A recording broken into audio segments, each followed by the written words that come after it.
And I welcome you to Conversations on the Coast, the Bay Area's premier author interview program.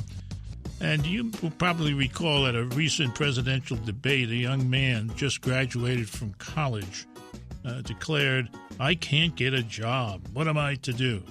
Well, our guest today kind of had the same problem and the same question. And he gave it a very different answer. His answer, "I'll surf the war-torn coast from Israel to Lebanon." And he's here to tell us all about it. His name? Jesse Aizenstat. The title of his book, Surfing the Middle East, Deviant Journalism from the Lost Generation, and it's published by Casbah Publishing Company. Thanks for coming aboard. Hey, thank you for having me. There you were, despondent, upset, mad at the world, and your solution was, "I'm going to go surf." You're crazy. No, you're deviant. Deviant, yes. Deviant, I guess, is a notch down from crazy, but certainly isn't completely on it. You traveled alone, except for Che. Yeah, so I graduated from college in May 2009, and that was really the most traumatic time to enter the job economy in this whole depression-ish kind of thing we're experiencing right now. And so I just had this idea. I thought, what about trying to tell the story of the Middle East through surfing from Israel to Lebanon? And I thought, wow, it's going to be pretty lonely out there. So I might as well just put a really cool stomp pad on my surfboard of somebody as wild and crazy as Che Guevara to keep me company. Good idea. Then you also had a kind of subsidizing situation with something called a birthright trip to Israel. Yeah, so again, the times were of scarcity, and I didn't really have much money. I got an on-spec assignment from the Surfer's Journal to do this. Send us what you got when you got it. Yeah. And of course... Yeah, and if we like what you got, we'll pay you. Yeah. Otherwise, good luck in Lebanon with no story. Yeah. Good luck in Lebanon, yes. It was...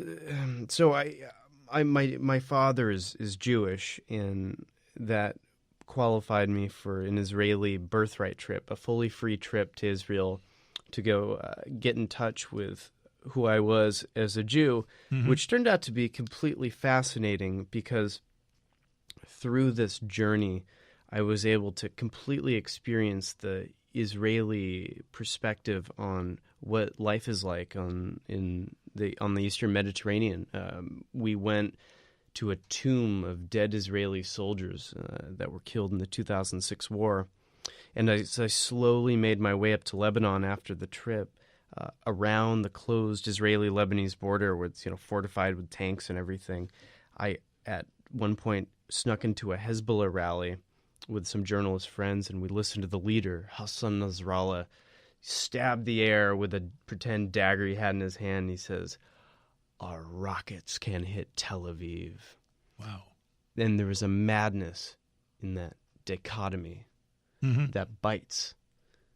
And perhaps the most crazy thing is all this is taking place on the shore of the Eastern Mediterranean, where the fine breaking waves have been breaking there for God knows how long. Yes, only God would know how long. Yeah. Well, when you're in Haifa, that's where the story starts, at least in the book.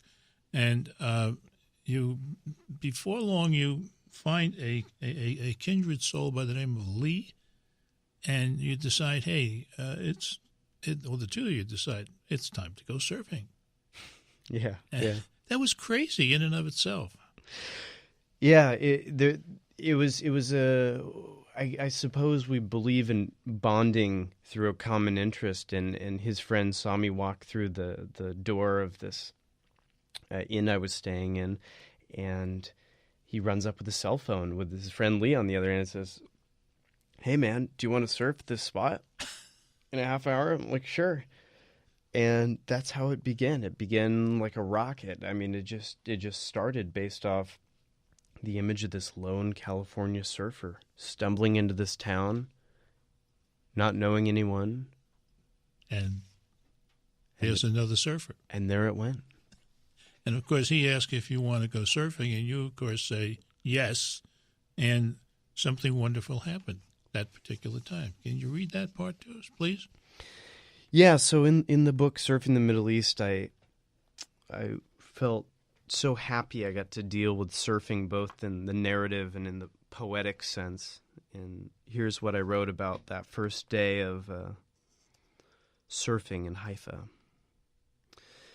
There's a flash of uncertainty when the great power of the sea grabs you, pulling your nose of your board into the full steepness of the crest, forcing you into a line you're not quite sure is even makeable. But so much for that. You've already committed. So you grab the rails and arch your back as your lead foot slides up the waxed deck, planting that twisted sucker down with a Solomon-like authority. The rest of your body follows as you come upright, rushing down the line, parallel to shore, setting up for the perfect ride.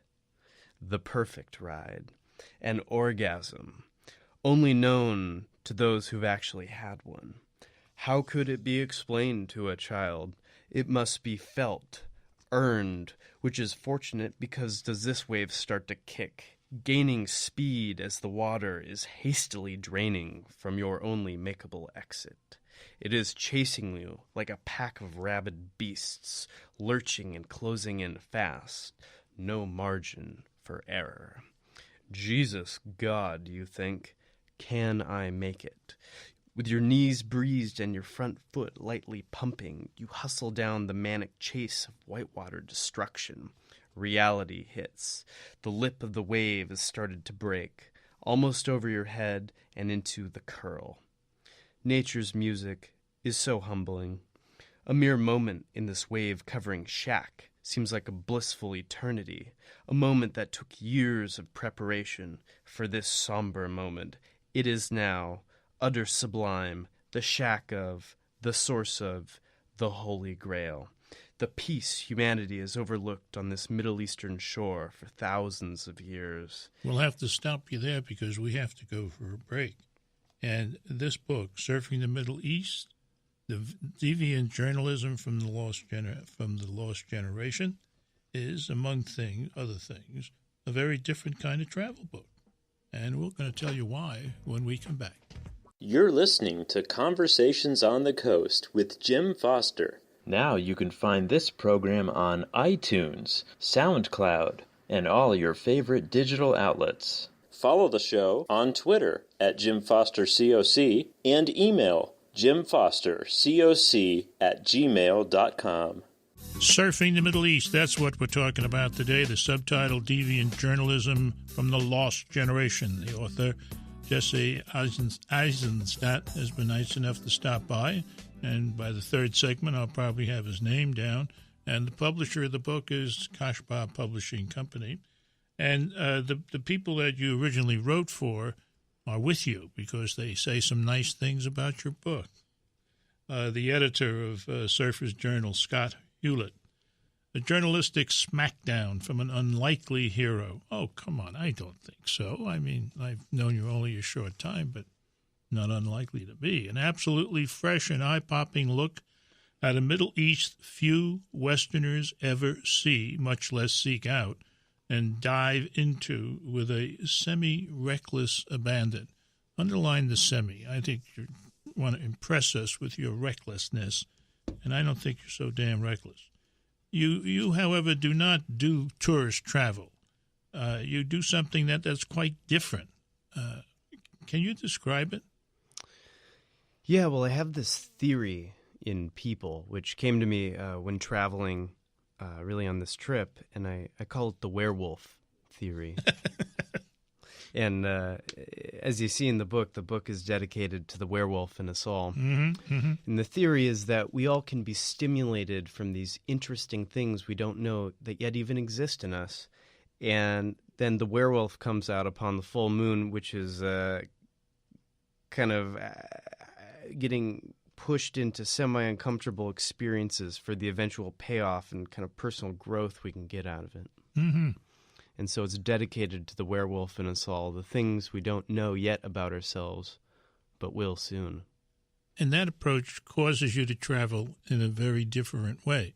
You're looking at people, you're looking at their circumstances, you're trying to understand history, and I guess you're trying to guess the future. Yeah, so Middle East journalism is dead in the sense that it's gridlocked, it's the stale old whatever, and it's just not enticing for most people to read. They just see it as a failed thing. And so I really set out to surf around the closed Israeli-Lebanese border. I mean, there's two countries that shoot rockets at each other. And I wanted to see what it felt like on the ground. And I wanted to do wildly entertaining things and have it tell stories and consider things that happen in a journalistic sense that seem fresh and fun and mildly out there. Well, one of the things that you get into during your stay, I guess, in Bethlehem, you, Jared, and As-Salib, those gentlemen being fellow journalists, go to the Day of Protest. And the Day of Protest is something that happens once a month? Every Friday. Like worse. Like clockwork on the West Bank. This is amazing. Yeah. And it goes on, and they scream and they yell, and they throw things at the Israeli guys on the line until finally, almost at a certain time, like throwing out the first ball, the Israelis start shooting canisters of gas. Yeah, and I had an interesting perspective being there. I was there to write a surf article, surf story, which turned into a book about surfing from Israel to Lebanon. And because the Israeli-Lebanese border is closed, this inland route on the West Bank took me to this protest, and I was completely not trying to be there, but ended up being there. And I was probably the only completely not on anyone's side person there, and I just witnessed the clockwork of it, and that it's all for show, this protest. It's over the Israeli wall of separation, annexed half of a village, farmland of a village in Belin, the West Bank, and every weekend the Palestinians protest the wall, the Israelis eventually tear gas it, and everyone eventually goes home. And it's all for the pictures that get uploaded afterwards, telling each other's narrative. The Palestinians have theirs, the Israelis have theirs. And I'm sitting there on a rock, choking on tear gas, after my face had been just brutalized by this stuff. And you just think, I wondered in reading that passage why the heck you sat on the rock and didn't, go underneath it. Oh, what are you, some kind of brave guy? No. I mean, the book is about exposing vulnerabilities and in how powerless you really can be at a time like this. And yeah, the tear gas just, it's like a cloud, a monsoon. There's no escape, and it was incredible. I really got to see just sort of how crazy it is on the ground, but God, what a perspective to see. Yeah. Well, you're just about getting ready to get into the cover the miles part of your trip, and you're going to go from Jerusalem across the West Bank into Jordan. You're going to fly over Syria, and you're going to land at the Beirut airport in Lebanon. And in order to do that, you have to have something like 3 kinds of passports, 4 kinds of money, and, like a note from your doctor. What is that all about? Yeah, a note from the priest, the rabbi, the Muslim imam. Everyone has to agree that you're kosher. No, actually, how it worked, so as I went from Bethlehem to Beirut in one day, which, is only tens of miles away, maybe 50, 60 miles away. But it's really like, am I going through 3 countries or 4? Is the West Bank even a country? And to even do this, I had to have 4 separate backstories, depending on what country I was in, to explain myself. To whatever. I love the 4 separate backstories. Well, come on, you're a writer. That should be a snap. Oh, yeah. And, well, you have to act it out as as if you're a sincere connoisseur of Middle Eastern surfing, and you're like trying to explain that is another thing. And all these different 4 sets of currencies, and I had 2 American passports. So on the plane from Amman, Jordan to Beirut, Lebanon, I had to switch passports because in Lebanon they wouldn't let me in with an Israeli stamp on my passport because the countries are technically at war. Ah, of course. Which is the reason I couldn't cross this border anyway. So it is a stunt that is a new kind of journalism that is in for adventure and is in for the backstory, and is into having fun. Well, we'll get to the fun part soon. To get from Bethlehem to Beirut, I would have to carry 4 separate identities, 4 separate stories, 4 sets of visas, both entry and exit, 4 sets of currency, 3 different bus schedules, 2 passports, an ability to conceal one of them, and oh my goodness. Hey, we'll cover more of this trip when we come back. You're listening to Conversations on the Coast with Jim Foster. Now you can find this program on iTunes, SoundCloud, and all your favorite digital outlets. Follow the show on Twitter at JimFosterCoc and email JimFosterCoc@gmail.com. Our guest today is Jesse Aizenstat. He is a writer who can write about travel in a way you've never experienced it before, and he does it in a wonderful book called Surfing the Middle East, Deviant Journalism from the Lost Generation. And a very current media outlet, that's what we used to call them, I don't know what they call them now, the Huffington Post, in the person of Linda Bazell, has this to say: watch out. Here comes a recent college grad who will take you to places in the Middle East you don't hear about on CNN, unlike the poor fellow on the presidential debate who didn't know what he was going to do with his life. He's witty, he's funny and outrageous, and has a little Mark Twain stuck in his blood, and quite a lot of Mark Twain in the book, introducing chapters and sections. Never has such a journalistic stunt with surfing, ! produced such insights into what the New York Times calls the world's most combustible region. The only question for young Aizenstat, what's next? That's these media types. What is next, Jesse? I'm going to move to Texas, become a song and dance man. I think you should. I think you could do it. I mean, you're thin. You got just a little bit of beard. You'd do well. I wouldn't mind. And as long as you can't sing, you got a possibility. One of the places you finally get to in Lebanon is a very important beach, Jeffrey? Gia. I'm mocking the Arab pronunciations, Gia. But it's not a Western-friendly name. No.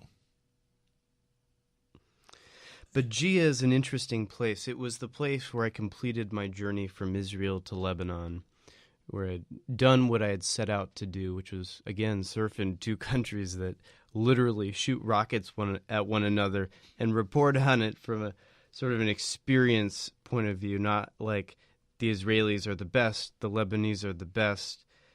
It was the place I completed this journey. And the thrill of paddling out into the lineup in the early morning, watching the craggy mountains light up with the sun coming over and the wind from ancient Phoenicia kind of blowing down into your face onto the sea, walking out into the water, paddling out, turning around, catching that first wave was the high thrill of a lifetime. Wow. Even better than Haifa. I had set out what I had wanted to do. I see. I was out there with my Lebanese friend Monir, and I remember just yelling out in the water the line from Apocalypse Now, "Charlie, don't surf." And, what a moment. What a moment. And and so I'm sitting out there, and out to the outside there's a power plant which had been blown in the 2006 war by an Israeli airstrike, and there had been oil that had come spewing out and made the coastline unsurfable for years. To the right, there is a blown, rusted boat sitting in the surf. It's a blown Palestinian arms smuggling boat from the Civil War days. Yes. And you nosy son of a gun, you can't just, paddle by on your board and say, wow, isn't that interesting? You got to park the board and go aboard. Yeah, I mean, I couldn't get that far and not see if there was a rusty old Kalashnikov in there or something. It was you were too close. You couldn't turn around then. Oh. You title the section about being in Lebanon Unsimply Lebanon. And when I read that, I said, now he's getting lazy. What the heck is that? But the more I read that section on Lebanon, it's absolutely perfect. There is no simple in that country because of its history, I guess. Yeah, Lebanon is a country of religious and ethnic sects where there tends to be a strong man who controls pretty much everything in this community and then has a son who's something like Uday Hussein and gives the community to his son when he's done. And these sects sometimes clash, sometimes get along, but that seems to be the oversimplified modern short history of the feudal state of Lebanon. That's amazing. And that is such an absolutely appropriate word, unsimply. Yeah. Now, I don't think I've ever seen the word before, but it's terribly appropriate. Terribly appropriate. So right on. I don't know. One of the things you end this with is a section on Sabra and Shabla refugee camps, which we can't get into now because we're running out of time. But when you do buy the book, and you better, I want you to read that section and read it carefully because it's an unbelievable report on an unbelievable place. And finally, no conclusions, you write, only a commitment to stay open, empowering my mind to look beyond the divisions of a divided world. That's a great way to travel. We've been talking today to Jesse Aizenstat about his book, Surfing the Middle East, Deviant Journalism from the Lost Generation. This is Conversations on the Coast, and I'm Jim Foster. Now you can find this program on iTunes, SoundCloud, and all your favorite digital outlets. Follow the show on Twitter at Jim Foster COC and email jimfostercoc@gmail.com.